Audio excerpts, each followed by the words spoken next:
बिस्मिल्लाहिर्रहमानिर्रहीम। व्यूवर्स, आप देख रहे हैं M2M उर्दू। प्रोग्राम है जमहूर की आवाज़। दो बड़ी ख़बरें जो हैं वो आज आपके साथ शेयर करेंगे, दोनों ही बड़ी अहमियत की हामिल हैं।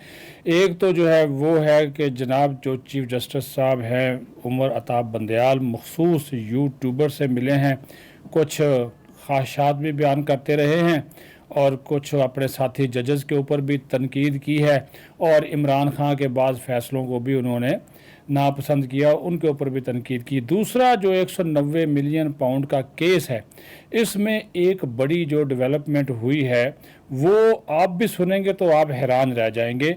हमारे जो अपने नैब के जो ज़राए हैं जो उनसे बात सुनी, वो ख़ुद भी इस चीज़ के ऊपर हैरान थे। उन्होंने कहा कि अब हम इस चीज़ को चेक कर रहे हैं कि क्या ये सियासी पार्टी का सरबराह यानी कि इमरान खान, जिसको 190 मिलियन पाउंड के केस में रात बुलाया गया था, हमारे साथ ब्लफ तो नहीं कर रहा। क्योंकि खान साहब ने कल दौरान तफ्तीश एक खौफनाक बात की है और वो बात ऐसी है जो कि मुझे भी हज़म नहीं हो रही, लेकिन ज़ाहिर है बतौर सहाफ़ी इंफॉर्मेशन देना हमारा काम है तो वो आपके साथ शेयर कर लेते हैं। उसकी सदाकत को हम मज़ीद जांचने की कोशिश कर रहे हैं, क्योंकि जब ये बात इमरान खान ने कही है तो बुशरा बीबी भी हैरान थी और उन्होंने कहा कि खान साहब ये आप क्या बात कर रहे हैं। तो इमरान खान ने स्पाट लहजे में कहा कि मैंने जो बात पूछी है उसका जवाब मुझे चाहिए। खान साहब ने ये कहा, उन्होंने कहा कि मुझे ये बताया जाए, जब सवालों जवाब का सेशन हो रहा था तो उन्होंने कहा कि मुझे बताया जाए क्या मैं इस केस में वादा माफ गवाह बन सकता हूँ। तो जो तफ्तीशी अफसरान थे वो एक दूसरे का मुंह देखने लगे। उन्होंने कहा कि ये आप क्या कर रहे हैं।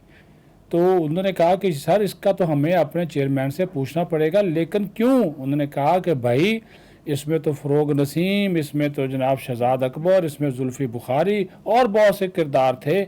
मलक रियाज का भी उन्होंने नाम लिया जो कि एक प्रॉपर्टी टाइकून है। तो उन्होंने कहा कि मेरे पास जो मेरे पास आया था तो सारे का सारा केस को पैदा करने वाले, केस की बुनियाद रखने वाले, उसको शुरू करने वाले ये सारे लोग थे। अगर आपने केस चलाना है तो इनको पकड़ें, मैं इनके खिलाफ गवाही दूंगा। वो हैरान हो गए वो तफ्तीशी। उन्होंने कहा कि हुजूर आप कैबिनेट के सरबराह थे, आप प्राइम मिनिस्टर थे, आप इस केस में मरकज़ी किरदार हैं, मरकज़ी मुलज़म हैं। उन्होंने कहा कि मुझे मेरे सवाल का जवाब दिया जाए कि जनाबे वाला इसमें आप जो बात कर रहे हैं क्या मैं वादा माफ गवाह बन सकता हूं कि नहीं। बहरहाल इसी हैरानी और परेशानी के नोट के ऊपर ये जो तफ्तीश थी वो ख़त्म हुई और ख़ुद नैब वाले हैरान थे कि ये इमरान खान ने क्या बात की है। अब इसकी वही मैंने बात कर रहा हूँ ना कि ये मेरे लिए भी हज़म करना बात बहुत मुश्किल है, क्योंकि अगर मुलज़म ख़ुद मेन अक्यूज़ हो और वो वादा माफ गवाह बन जाए तो फिर तो सारा केस ही ख़त्म हो जाएगा। लेकिन वो अपने मतहतों के ऊपर इल्ज़ाम दे रहा है, उनके खिलाफ वादा गवाह बनना चाह रहा है। क्या नैब के किसी कानून में, किसी आर्डिनेंस में ये गुंजाइश मौजूद है? ये भी $1 मिलियन सवाल है। दूसरी बात, एक और भी प्रेस कॉन्फ्रेंस होने वाली है, वो मलक साहब कर सकते हैं इस मामले के ऊपर, जो आजकल दुबई में है। सेहत उनकी ठीक नहीं है, मलक रियाज की बात कर रहा हूँ, क्योंकि उनके ऊपर बहुत से सवालात इमरान खान ने उठाए हैं। तो मलक साहब के करीबी ज़राए का कहना है कि वो भी इस मामले के ऊपर एक प्रेस कॉन्फ्रेंस कर सकते हैं कि 190 मिलियन पाउंड का जो केस है जिसमें अलकादर ट्रस्ट और उनको बराह रास्त इसमें शामिल किया गया। तो उन्होंने कहा कि फिर मैं भी ये बात बताऊँगा कि कौन से तहाइफ लिए गए, कितनी मालियत के लिए गए, कितने कितने कैरेट के हीरे लिए गए। उन्होंने कहा ये सिर्फ 5 कैरेट हीरे की बात नहीं है, ये तो मामला और है, संगीन नहीं है और संगीन सूरत हाल है। और उन्होंने कहा कि फिर तो जहाज़ किसके इस्तेमाल हुए, हेलीकॉप्टर किसने इस्तेमाल किए, ये बातें भी बताऊंगा। तो आप अभी थोड़ा सा इंतज़ार कीजिए। वो टीवी पे चलता होता था ना, पुराना जब टीवी होता था तो चलते चलते ख़राब हो जाता था तो फिर बीच या उसकी नशरियात शुरू होने लगती थी ना, 1 घंटा पहले आ जाता है तो इंतज़ार फरमाइए। वो फिर टू टू टू करता रहता था। तो अभी भी आप टू टू पे लगे रहें, इंतज़ार फरमाइए।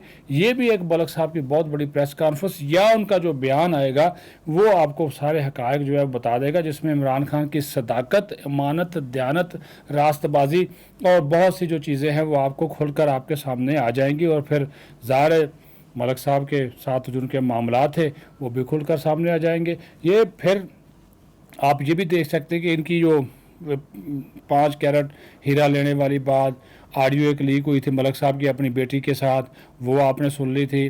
پھر زلفی بخاری کے ساتھ وہ گھڑیاں بیچنے والا معاملہ تھا، وہ بشرا بی بی کی جو آڈیو تھی وہ بھی آپ نے سن لی تھی. یہ ساری چیزیں تھے. ساتھ ساتھ یہ آپ کو یہ ویڈیو ایک چل رہی ہے نا، تو اس کو بھی آپ نوٹ کرتے جائیں. یہ سارے اشارے کے اشارے جو ہیں وہ آپ کے ساتھ جو ہے وہ ملتے چلے جائیں گے. آپ کا زیادہ وقت نہیں لیں گے. ایک اور جو میں نے آپ کو شروع میں بات بتائی، اس کے اوپر بھی آج کل بڑی ڈسکشن ہو رہی ہے، اور وہ یہی ڈسکشن ہو رہی ہے کہ صرف 3 یوٹیوبر پسندیدہ. اب چیف صاحب جو ہے نا وہ ظاہر ہے، اب ہم اس کے اوپر تو بات کر ہی سکتے ہیں نا، کہ کل انہوں نے الزام لگایا جناب نامزد جو چیف جسٹس ہیں اور سینئر جج ہیں سپریم کورٹ کے، طارق مسعود صاحب بھی اور جناب قاضی فاضل صاحب بھی، انہوں نے کہا مخصوص ججز کا بینچ بنایا جاتا ہے، مخصوص کیسز سنے جاتے ہیں، تو یہ بھی ایک بہت بڑا سوال ہے. تو اسی طرح چیف صاحب نے جو ہے وہ 27 جون کو اپنے چیمبر میں 3 یوٹیوبرز کے ساتھ جو ہے وہ ایک خفیہ ملاقات کی، جو کہ اب خفیہ نہیں رہی. جب یوٹیوبر کو خبر مل جائے تو اپنے ویوز بڑھانے کے لیے اس نے تو جناب پھر وہ کر دینا ہے. اور اس میں صدیق جان، عابد اندلیب اور احمد عدیل سرفراز شامل تھے، اور اس میں جو گفتگو ہوئی وہ بھی انہوں نے ساری لا کر سامنے رکھ دی. ایک تو چیف صاحب کہہ رہے ہیں کہ عمران خان نے پنجاب اور خیبر پختونخوا کی اسمبلیاں تحلیل کر کے سب سے بڑی حماقت کی ہے. اب ایک جو چیف جسٹس ہے اگر پولیٹکس پہ بات کرے گا، اس سے آپ بات کر سکتے ہیں. پھر ان کا جو جھکاؤ نظر آیا وہ بھی انہوں نے مشورہ بھی دے دیا. دوسرا جو اہم نقطہ جو چیف صاحب کہتے ہیں وہ کہتے ہیں کہ 9 مئی کے بعد کی صورتحال چیئرمین جو پی ٹی آئی ہے اس کے لیے یکسر تبدیل ہو گئی ہے، اور اس وقت وہ شدید مسئلے میں ہیں، مسائل میں ہیں، مشکلات میں ہیں. یہ بات بھی گئی. اور پھر جو عدالتی بحران ہے اس کے حوالے سے وہ کیا بات کرتے ہیں؟ اس کے حوالے سے وہ کہتے ہیں کہ قاضی فائز عیسیٰ کو میں نے سمجھانے کی بڑی کوشش کی ہے، لیکن وہ اپنے موقف سے ہٹنے کو تیار نہیں. بھائی وہ کیوں ہٹے گا؟ وہ ایک اصولی آدمی ہے، قانونی اور آئینی آدمی، وہ سچی بات وہ کر دیتا ہے تو وہ کیوں ہٹے گا؟ ان کے بارے میں ان کا موقف یہ ہے کہ بینچز کی تشکیل میں سینئر ججوں کی رائے شامل ہونی چاہیے، اور جسٹس مظاہر نقوی کے خلاف ریفرنس کا فیصلہ بھی ہونا چاہیے. بالکل صحیح بات ہے، اس میں کوئی بات نہیں. قانون بنانا پارلیمنٹ کا رائٹ ہے، وہ پارلیمنٹ نے بنایا، آپ نے اس کے اوپر عمل درآمد روک دیا. کیا پارلیمنٹ نے کبھی عدالت کو روکا کہ آپ اس کیس کی سماعت نہ کریں؟ تو اسی طرح پارلیمنٹ کا بنایا ہوا قانون بھی آپ روکنے کی کوشش کریں گے تو معاملات بگڑیں گے. عدالتی بحران کے حوالے سے بھی انہوں نے کہا کہ اچھا دیکھیں نا ان کے ساتھی ججز کے ساتھ جو اختلافات ہیں وہ بھی سامنے آ رہے ہیں، کہ اسلام آباد ہائی کورٹ کے جو چیف جسٹس عامر فاروق اور 2 اور سینئر جج وہ اپنے فیصلوں میں سینئر کی رائے کا احترام نہیں کرتے.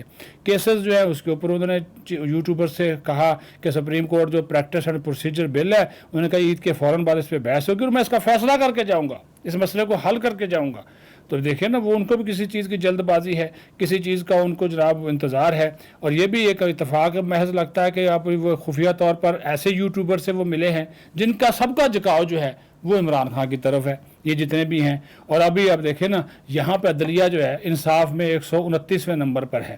عوام انصاف مانگتے ہیں، لیکن چیف صاحب جو ہے وہ اپنے جو پسندیدہ یوٹیوبرز ہیں ان سے ملاقاتیں کرتے ہیں، اور جو بیانیہ بنانے کی کوشش کی جا رہی ہے انصاف کرنے کی بجائے وہ اپنا کوئی بیانیہ بنا رہے، اپنی کوئی باتیں بتا رہے ہیں، یہ بھی کرنے جا رہے ہیں کہ میں یہ کرنے جا رہا ہوں، میں وہ کرنے جا رہا ہوں. ریٹائرمنٹ سے پہلے کچھ بڑے فیصلے لینا چاہتے ہیں، ملک کو مزید بحرانوں کا شکار کرنے کی کوشش جو ہے وہ کی جا رہی ہے. تو یہ وہ تمام تر صورتحال ہے. دونوں خبریں میں نے کہا تھا آپ کے ساتھ شیئر کر لیں. اپنا خیال رکھیں. بہت شکریہ.